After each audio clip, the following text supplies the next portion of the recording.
from parents to children. Right? You give them something for nothing. Right?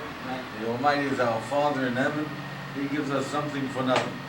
In Judaism we say there's nothing you can do for God. It's just how much will you let God do for you. Okay? Now, He gave us instructions for living. What did He come to teach us? How to enjoy life. What did you try to teach your children? How to use their time, their talents, not to waste time, stay away from bad friends, right? You try to, yeah. What did they say? You're persecuting me, you're into ritual, you know, you try to teach your kids that they got to brush their teeth. They say, who sees my teeth? You know, ritual. If they don't understand, it's ritual. But in Judaism we say there's nothing ritual. The Almighty came to teach us how to live. That's Judaism. And you've got to check it out and understand it. These 48 ways is a particular set of instructions. It says that a human being wants to use his potential. Every human being wants to. Yeah? But you got to know what your potential is. You got to know what it is that you have the power to do. So it's a list of 48 tools that will increase your grasp of everything you want to accomplish in life. Yeah? And it's a list in Ethics of Our Fathers, the 6th chapter, the 6th Mishnah. That's where it's from. We study one of this list every day. We happen to be on number 33 of the 48 ways. It's 33 on the list. And it reads, Ohev es hatzdakot. Ohev means to love. Es hatzdakot is love, righteousness. Tzedek, tildos, you know, tzedek, tzaddik is to do the right thing. Which means what? What is it you got to do? You got to love fulfilling your obligations. Yeah? To doing the right thing. What does love mean? To take pleasure in seeing the benefit, seeing the beauty, the virtue. That's what our definition of love is, right? So love doing righteousness means take pleasure in fulfilling your obligations. Now every human being, if you're going to, whether living, if you're going to do it, you're going to meet a lot of obligations and you're going to live with a lot of obligations. It's obvious that it will be a heck of a lot more effective if you get pleasure out of meeting an obligation than if you're miserable. It makes sense?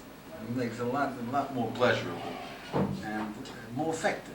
See, if you take pleasure in playing baseball, you're a lot better at it. Take pleasure in playing tennis, you're a lot better at it than if you just think it's your, you got to do it, right? Makes sense. All right, so now, just to focus your attention, can you imagine someone spending years on doing something he wants to do with great self-sacrifice, day in and day out, and accomplishing it, and being miserable because of it? Isn't that ridiculous? You want to do it? Great effort, years, accomplish it, miserable? What's the matter with it, right? And yet, that's what we human beings are capable of. Let's say somebody has a child that he could really put away, you know, a retarded child. And he feels it's his obligation to the child to take care of his child for years, right? He can be bitter. But he feels it's an obligation. But you can be bitter. Why are you doing it? You can give it out. You know, you can put it no. No, it's not right. My obligation to my child, give him the most, right? But you're doing it because you want to. And yet we can be miserable doing what we feel we have to do, and we want to do it. Do you see there's a problem there, right? Does that make sense that this is a bit of a contradiction? You want to do it, enjoy it. Yeah? No. No? Then why do you want to do it? I know people who have circumstances like that. They love the child and they're happy. They're very happy. Yeah, there are people who are happy, who appreciate that there's a love of this child. Perhaps a better example is people who have to take care of their parents. Very few are happy with that. You see, they'll do it, but they feel it's an onus. In the old days, they used to feel it's a pleasure. Right? They used to have the same in Yiddish. 2 parents can take care of 12 children. 12 children can't take care of 1 parent. You've heard that one. Yeah? Yes, but they feel it's an obligation. But it's somehow, And they feel it's an obligation, they want to do it, they feel bad if they don't do it, and they're miserable if they do it. And if they do it. I mean, it doesn't make sense. Do you see that? It's the only thing in the world. You fulfill an obligation, you want to do it. You play tennis, you want to play tennis, you enjoy it. You go to business, you want to go to business, you enjoy it. An obligation, you want to do an obligation, you can come out miserable. Yeah? That's wrong. Should find out how to enjoy it. Make sense? We know what we're after now. Yeah? The problem and what we're after. Okay, so how do we go about doing it? So number one of how to go about doing it is you got to get in touch with the feeling of taking pleasure in fulfilling an obligation. It's a little out of fashion. When I was a kid, there was a work ethic in the United States. You know, you had a carpenter, he would come back 10 times to see that the doors closed right. After he finished work, he would sweep everything up, see that it's painted. You remember such things? Yeah? Today, don't give him the money before he's absolutely finished. You won't see him again. Yeah? He's on to another job, right? But at one time, there was a work ethic. People took pleasure in giving you your money's worth. They felt good about it. Yeah? It was easy to understand. I only did my duty. I'm fulfilling my obligation. It was common. Today, you have to search for it. There are remedies. There are remnants. Maybe you come across a cobbler, you know, an old-timer that won't give you your shoes because he feels another nail or he wants to polish it and you're in a hurry. All right. You come across one of those guys? Yeah? Or in Israel, you buy some nuts, you know, from an old-timer. You'll see that he puts a little more on the scale. After he puts the scale, and a little more, he wants to give you your money's worth. Yeah? You see a satisfaction. That's what we're after. This satisfaction of doing what's right, fulfilling an obligation. Am I making sense? Yeah? So the second step of doing it would be see it in yourself. Did you ever feel it? Did you ever feel it? Did you ever have that satisfaction? So I would suggest, you see, did anybody ever see someone leave a wallet on the table, you know, in a bank or in a post office and run after the guy, hey, you lost your wallet, you left your wallet, yeah, you did it? Yeah? And feel satisfaction? You're an honest man. Right? Yeah? Did anybody ever give you more change than you're entitled to? And you gave it back? I mean, we're not talking about the other times. You know, you gave it back, yeah? Right? You feel good, boy, I gave him back the money, you know. Here's your money, you know, the bus driver gives you a few more grushim, akurot. So you give it back to him and you say, yeah, I didn't take his money, right? But there's a sense, I'm an honest man, I'm a good man. There's a pleasure. Did you ever apologize and be surprised? It was a pleasure. You feel good about it. I hate to apologize, but did you ever apologize and feel good about it? I apologize. You did. It's a good feeling, right? Surprising. It's a good feeling. Straighten it out. I apologize. Terrific. That's a feeling good. The idea is you've got to get in touch that if you could say, you know, I'm really a good person, would that give you pleasure? Sure. It is pleasurable. That's what we're after, to be conscious of that pleasure. Be conscious of it, to look forward to it, and to enjoy it. Because there's a lot we're going to do to be good. We might as well enjoy it. Yeah? Does that make sense? You're a little puzzled. Please. Any questions? Ask. Yeah? All right, so number 3 is that you've got to know, if you've had pleasure one time, and it happens to us, if you had pleasure one time in helping your mother with the dishes, did you ever have pleasure cleaning up your room because your mother asked you, taking out the garbage, or doing something because it's an obligation like apologizing? If you had pleasure one time, any time you do it, it's really that pleasure is available. It's just one time you looked and one time you didn't. And does that make sense? Do you hear what I'm saying? Every time you do it, that pleasure is available. If it happened one time, you helped your mom, you gave up going rowing or fishing, yeah, and you felt good about it, which surprised you, then every time you do it, it's available. It's just that one time you were looking and one time you're not. You see that? Maybe it's a little more abstract, But if it's available in doing one thing that's right, it's available in doing anything that's right. You see, the pleasure is basically I'm a good person. It feels good fulfilling an obligation. So if one obligation, then any obligation you do, it is available. The question is, how do we get it? Does that register? And if it's true in one instance, it's true in any instance. It's just, how do you focus? So number 4 is, let's focus on what's the wrong focus. You see, our attitude, especially in the United States, in the Western world, is obligations, terrible, toil and trouble. Poor me. Yeah? Now, if your set is, this is going to be terrible, then you can go to a circus, you can go to a picnic, you can go to a party and be miserable. Is that right? You ever get that set? And sure enough, it works. You're going to be miserable at a party, and sure enough, you can be miserable. Yeah? You see, did you ever take a kid to a circus and he decided that he doesn't want to go? Yeah? You can be miserable doing anything if you decide you don't want to do it. So if we have underneath in our consciousness that obligation is persecution, is the wrong, it's I'm stuck, and that's your attitude, then you're going to bury all the pleasure that is available in it.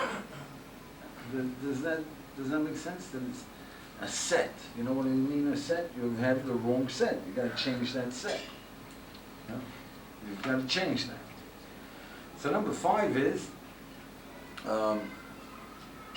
if you accept and you know that it is a pleasure, if you accept and you know it's a pleasure, then the set should be to anticipate the pleasure.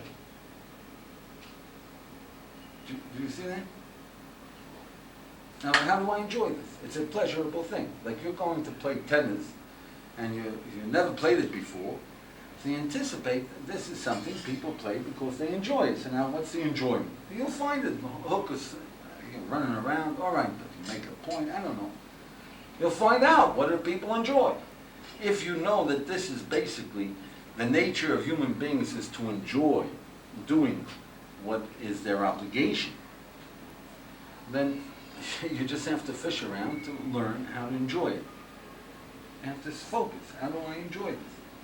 Now, for us, it's great because the instructions in living we have confidence, and the rabbis say, Ein Adam Oseh Mitzvah. It's impossible to do an obligation, mitzvah. You must have pleasure. Any obligation, it's just necessarily so. It follows as night unto day. You have an obligation, you fulfilled it, you have a pleasure. Your job is to discover it, is to focus on it, is to appreciate it. But it happens every single time. Whether it's taking out the garbage, it's a mitzvah. The mother says to you, tell me, it's a mitzvah. Take it out, right? Do the dishes, respect your parents, babysit. Whatever it is that you're doing that's an obligation, you have pleasure when you do it. Now, just anticipate and try to find the pleasure. Don't grumble. Don't use the wrong set. Use the right set. Am I making sense? Do you hear? All right, so number 6 is to appreciate. The very first thing that you got to do is after it's done. You see, before it's done, then you have the problem with your set. And look, I'm stuck with this, you see. But the few times that you enjoyed cleaning up the room or helping your mom or staying, that you really enjoyed apologizing, is somehow you focused on the pleasure aspect. But at all times, you will not enjoy the pleasure unless you pause to enjoy it. You have to pause to enjoy it. It's very much like a beautiful day. You know, you can have a beautiful day and you're not even aware of it until you focus on it. Pause a moment. Hey, it's a breeze, it's a beautiful day, and then you get the pleasure. Making sense? A beautiful day, a sunset. Did you ever go through a sunset and somebody points out to you, hey, take a look at that sunset? You've been looking at it, yeah? And all of a sudden you can feel the it's It's fabulous. Yeah? The colors, look. Yeah? Now you've been singing it anyway. Yeah? But when you pause and you focus and you pay attention, then you appreciate it. Yeah? Even ice cream. Did you ever buy an ice cream cone and then wonder what flavor it was? You can't remember because you didn't pause to enjoy it. If you paused to enjoy it, you enjoyed it. If not, it just went down. It was cool, something, but you didn't even know whether you enjoyed it or not. Was it good ice cream? I didn't pause. Yeah? You have to focus. So the idea is that you have to focus when you do an obligation, you do something, focus how you feel afterwards. Not when you're still struggling, but after the struggle is over, now how do you feel? You apologize, it's gone. You took out the garbage, it's gone. You helped your mom today, it's gone. You stayed and took care of somebody's problem, which you felt was an obligation. Okay, you did it already. Never mind, now it's gone. How do you feel? You always will feel, if you pause, you will appreciate. It's a pleasure. Do you understand the concept of pausing? Yeah? So look at the sunset, the sea. All right, number 7 is take it a step further. Take it a step further, anticipate. See, all of us, every day, we do some things that are obligations. Some people do more, some people do less, but every day you're working, or you're going to school, or you're at home, there are things that you do that you consider obligations, right? You have to be able to work on time, you gotta put in the time, you gotta do your homework, you gotta help in the house, you have to answer the telephone, you have to be respectful, whatever it is. So write down what it is that you're doing in your daily routine that you feel is obligations. If you're in a school, you gotta be to class on time, you know, that you feel it's an obligation to yourself, to God, to your friends, to your teacher, whatever it is, it's an obligation. Write down those things that you feel is an obligation. And anticipate the pleasure. You see, look at it and this. What pleasure is it? Anticipate feeling the pleasure of it.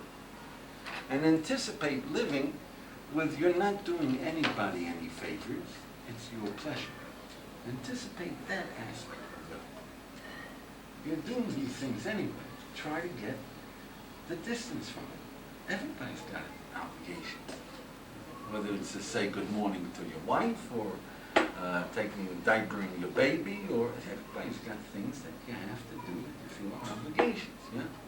So now if you know, you anticipate, you know that you're doing yourself a favor, it's what you want to do. It's not that you're doing for anybody else, it's something that you want to do, it's your pleasure.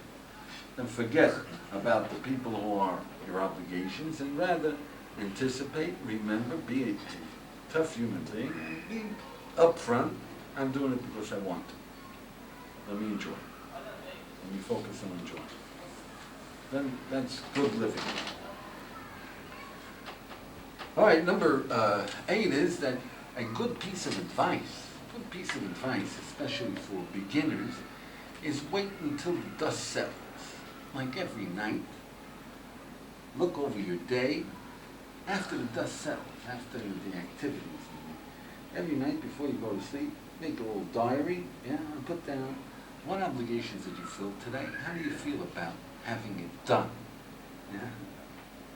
Pause after the fact, at night, after all the activities and the hullabaloo, before you go to sleep.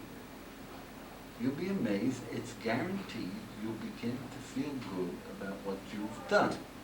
Once you're feeling good about the obligations that you've done, that you fulfilled, in a very good way, you know, if you've done it well, then it will transfer to taking the pleasure while you're doing it. You'll have transferred from your concept of, gee whiz, obligations is a pain in the neck, to, you know, at night I'm going to enjoy it, enjoy it while I'm doing it.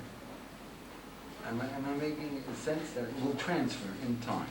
It's much easier post-fact, after the conflict of what you want to do, you don't want to do, etc. After the fact, all right, but I spent the hour with the sick aunt. I listened to her complaints. Anybody listen to a whole hour of complaints? Miserable doing it? No, nobody's got an old aunt that wants to complain. You got an old aunt that wants to complain? Yeah, right? Yeah. All right. So you listen. and you feel miserable, yeah? But at night you say, wow, I weathered it. I didn't say one bad word to her, and she looked like she was a little lifted and was off her chest, right? Thank God, you know, you feel good about it. I mean, sooner or later you'll feel good while you're listening, yeah? That you help. And that would be a tremendous breakthrough. Yeah? You'll do a much better job listening, right? Number 9 is, until now we're just talking about normal, every aspect, all with obligations. It's there, but number 9 is that there is a tremendous strength to this drive of, I've got to be a good person, I've got to do the right thing, I've got to do what is right. There's tremendous power to it. You got to see the strength of it, you got to appreciate it. Let me illustrate. See, if I come to a young man and I say to him, tell me, what's your name? Alan. Alan? Alan. Yeah. Look, Alan, if I show you that the right thing to do is to spend the next 10 years learning in a yeshiva, but if you decide that it's the right thing to do, right? Yes. Would you do it? Under your circumstances, in the middle of your business, in the middle of your... If you decide that's the right thing... Listen, you show me it's the right thing. All that change your whole lifetime. Come to yeshiva, look. If that's the right thing to do, darn it, I'll do it. Do you see the power? If it's the right thing to do, I'll do it. Yeah. That's saying something special about it. And that's what we human beings are. If it's the right thing to join the army, I'll join it. Sure. If it's the right thing to do, it doesn't matter, I'll do it. Now tell me, Alan, why will you do it? Because it's your pleasure to do the right thing. Or will you be thoroughly miserable? You get it? All right, so the next step is, number 10 is, a fella says to you, you know, you're right, you show me it's the right thing to do, I'll stay 10 years in a yeshiva, I'll join the fight for Jewish survival. You show me that it'll work, show me it's the right thing, show me it's my obligation, you got me, right? All right, now you tackle him. Is he going to defend himself? Or will you defend yourself? I mean, are you entrenched that, come on, you can't, that's nonsense, it doesn't work, you know, you're going to have some tough I'm fight. not in a state to defend myself. What was that? I'm not in a state to defend myself. Yeah, but if we're talking about the right thing to do, you'll be in the state to defend yourself. Now, what are you talking about? I have obligations. Well, my parents think, I mean, you'll think of 1,001 different reasons that it's wrong. It's not my obligation. You see that? Yeah? It's 1,001 reasons. Finally, I got you cornered. Now you got to spend the next 10 years in a yeshiva. Yeah? Now what happens? You agree. It's your obligation. You know what they say? I'm too weak. I just can't. You're right. I'm too weak. I can't. I just can't do it. Now I just want to focus here. You know you want to do it. It's the right thing to do. You've got to do it. Why fight it? What does it mean, too weak? It's your pleasure. It's your pleasure. You gotta understand, there's the body, that's the feeling. There's the soul, that's the pleasure of being good. You gotta understand it, you know, otherwise it sounds crazy. The soul says it's the right thing to do, I'll do it. Yeah? And I want to know if it's the right thing, and it's a pleasure. The body says, ridiculous, puts up the defenses. Do you see that? You gotta understand, that's what's going on. It's insanity. It's living out of, really you're a soul, not a body. That's reality. Okay, think about it. It's an interesting phenomenon, and it tells us an awful lot about ourselves. You've got to understand yourself. But number 11 is, the real strength of this drive is that every human being in this world, there's 5 billion human beings, I mean, that are mature enough to understand, yeah? We don't talk about infants, but every human being in this world is ready to die to be good. It's not only Khomeini's soldiers, you know they're dying to be good.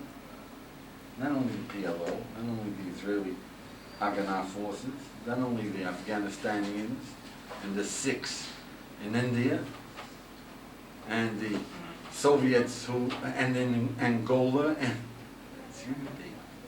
It's just you gotta get the core. You gotta get the right core. Yeah? For some of us right here, Arabs and faith, ready to die, defend the Jewish people. Yeah? Do you see that? Well, we all have our point. And it's a powerful drive. Powerful drive. We've got to be good. Yeah? So you see, if somebody says, I'm willing to die to defend the Jewish people, I'm willing to give my life so that the Jewish people survive, would you say to them, look, live for them. Don't die for them, live for them. Right? Yeah? Doesn't that make sense? Yeah? So the guy says, you know, you're right. I'm willing to die for them and live for them.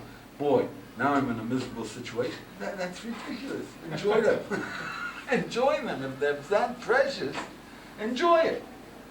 You want to die for something, live for something, it must be very precious. You've got to learn to enjoy it. Does that make sense? You see that? So how do you learn to enjoy it? So number 12 is, really, you should try to understand what is the pleasure. Then you're able to do it. You see, if this good, you see, beauty, music. We know the pleasure. It's beauty. We can see it. It's pleasurable. Yeah, an ice cream cone. It's pleasurable. Right? What is the pleasure of giving your life for your country? You know, Nathan Hale said, "I have but one regret, that I have but one life to give for my country." You're not from the United States, yeah? All right. Anybody from the United States, you know that story, right? Nathan Hale was a spy, the British hung him. Yeah. Are you from England? No. No. French. Okay, but there was this guy in the Revolution, Nathan Hale. As kids in the elementary school were taught about this patriot. Yeah. Today they say the schmo. the idiot. He gave his life for his country. What for? But one time, everybody understood it. Yeah? What are you talking about? Country. It's a pleasure. Pleasure. Today, even if you give your life, you say, "Oh, poor me." Yeah? Pleasure. What's the pleasure? What is the pleasure? You gotta understand, what's the pleasure? Where does the pleasure come from? What's the pleasure of fulfilling an obligation? What was the pleasure of apologizing, of voting? Did you ever have the pleasure of voting? You voted? You know? Good citizen. I'm a good man. What's the pleasure? What's the pleasure of being good? Does anybody sense pleasure? Something that you believe in, you're kind of reinforcing it. Yeah, so you're giving your life for your country, you're reinforcing that you believe in your country. The PLO or the Khomeinis, or, that they... Something they believe in, and they're doing a physical action that kind of reinforces that idea. So the pleasure is having a stronger belief in your idea? This type of pleasure that you're talking about. How about apologizing, doing a good job, giving back the money? Something you hold as a high ideal, and you're physically enacting. Yeah. Are these learned or innate? Innate. You never were taught that you give back money, it's a pleasure. Yeah? You gotta give back the money. Nobody taught you to take pleasure in it. Nobody taught you to take pleasure in fulfilling an obligation. Some obligations are taught, some are innate.